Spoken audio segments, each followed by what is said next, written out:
It's called open outcry. That's when commodity futures contracts are traded in a pit with people shouting and waving their arms. It used to be the norm, but it's been long surpassed by electronic trading. As a result, the CME Group has announced that it's closing this summer almost all of the open outcry trading pits at its exchanges. Chicago Mercantile and Chicago Board of Trade are two of its well-known holdings. Our feature story today was produced before that announcement, but it explains why electronic trading has replaced face-to-face interaction. Market to Market's David Miller explains. Shouts can still be heard on the floor of the Chicago Board of Trade at 141 West Jackson, but nothing in comparison to the cacophony of the past. Most of the open outcry trading has left the futures ring and now takes place in the options pit. The rest of the action at the world's oldest futures exchange has been reduced to a little more than a mouse click. It used to be an advantage when we had all the open outcry transparency held down here where we could see the information and we had the knowledge. But now sometimes things happen and there's much more information floating around electronically where we're the fly on the windscreen per se. You know, we're the last guy to know. March 434.21 by 2 put spread. Scott Shellady has been a commodities trader for more than 25 years. A second-generation floor trader, Shellady owns one of the 3,600 seats or memberships on the CBOT, allowing him to trade on the floor. Memberships come with various trading rights on the exchange, but only 1,400 are considered to be full seats.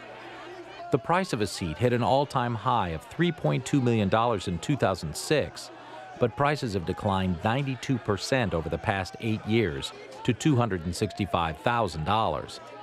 And Shellady says the reasons for owning a seat have changed dramatically. Maybe for actually trading costs at the exchange level, it's an advantage. We trade at a cheaper price as far as the tax that we pay the exchange. But other than that, where it used to be something as an advantage for information, it's not anymore. These days, Shellady does nearly all of his business electronically, which allows him to trade more than just agricultural commodities. However, he does note the advantages and disadvantages of both spending time in a desk chair and shouting in the trading pits. Because the customers want both things. They want trade certainty. Am I filled? Am I filled? Am I done? Am I done? Have I done the actual, has my broker executed what I want him to do? And I want to know yesterday. But at the same time, they want to know what everybody else is doing. So if I do that in the open outcry market, I can tell them what everybody else is doing. Or I can tell them upstairs electronically, yes, you're done, you're filled, I've done what you wanted me to do. Well, who else is doing what I want to do? I don't know, I just put it into a machine.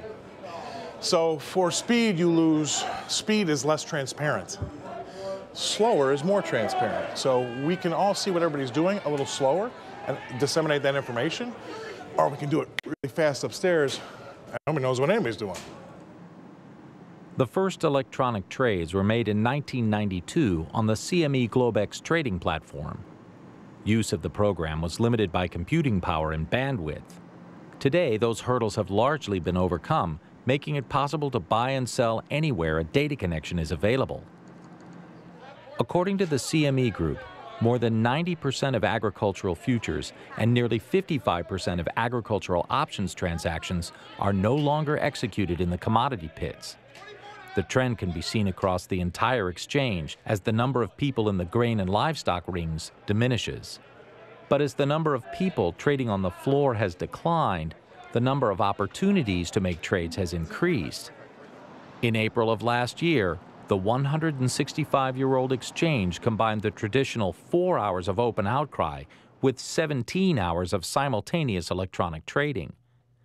The new hours allowed the CBOT and CME to reach a volume of more than 265 million futures and options contracts in 2013. This is down 8% from the heavily drought-influenced record trading year of 2012.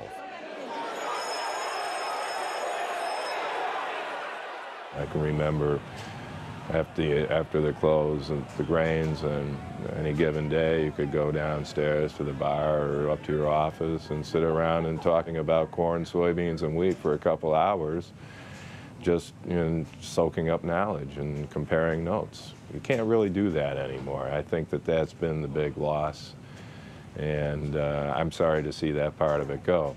On the one side, I can get quicker and better and cleaner executions for myself and my customers, but on the other side, I've lost access to a lot of knowledge that's very, very hard to replace. Jack Scoville began as a runner on the Chicago Board of Trade in 1981 and worked his way up to being a floor trader. Scoville left the trading ring in 1990 and has been trading electronically for the Price Futures Group since 1992. The open outcry is a lot more fun, a lot more action, a lot of excitement that you don't really get sitting here in an office, but we can trade with much more certainty. When we get filled price, we know it's a filled price. While Scoville laments the loss of comradeship in the trading ring, he does point up the advantages of the new trading landscape. I can remember 30 years ago when I was having to call Brazil for the company I was working at the time, and it could take me a half hour to get a phone line, and then I'd have to try and keep it open all day long. Now I can just call the guys up from wherever I am around the world. I can tell you that I've spent time riding in the back seats of pickup trucks in Central America, passing orders from Brazil to Chicago for my clients.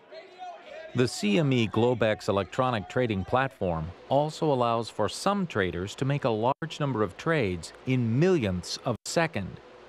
CME officials have yet to break out how much of the trading volume is made via the practice of high-frequency trading, and they are quick to point out that the most important thing is the integrity of their markets for each and every participant. How and where all the information is gathered and used has changed. In the past, floor traders reacted to the peaks and valleys of various trading cycles. They would often trade in ways that are sensitive to harvest lows, weather trends, and key government reports. But with all the information readily available on the internet, tech-savvy traders can shift the market in unexpected directions. So there may be a trader in India that doesn't know about those cycles, and so they'll trade against them. If you have enough people doing a one-lot trade, that can be a big trade. And if just so happens they all do it at the same time, you might see there's rain on the horizon for corn. Corn prices should be going down, but enough people have bought a one-lot from somewhere else in the world that the market's rallying. So we have to be careful about what's actually happening and slowly but surely somehow take the noise out. And as more and more commodities on the CME Group are traded electronically, Shellady believes it's important to balance knowledge and experience against the pressure of changing times. You could shoot a cannon through here and not hit anybody. So yeah, it's nowhere near what it used to be. And ultimately, that's not the exchange to decide or the traders to decide. The customer will decide when and if he or she wants to do the business 100% electronically. But right now, there's enough customers that do call people and we execute in the pit. So as long as that's the same, it'll still stay open. For Market to Market, I'm David Miller. And you can watch this story again on electronic futures trading on our Farmweek website. That's farmweek.msucares.com. You can also watch Farmweek stories on our Farmweek USA Facebook page and YouTube. We'll also have a link to the Market to Market website where you can see the original story as well as read the script. We're also available at twitter.com/Farmweek.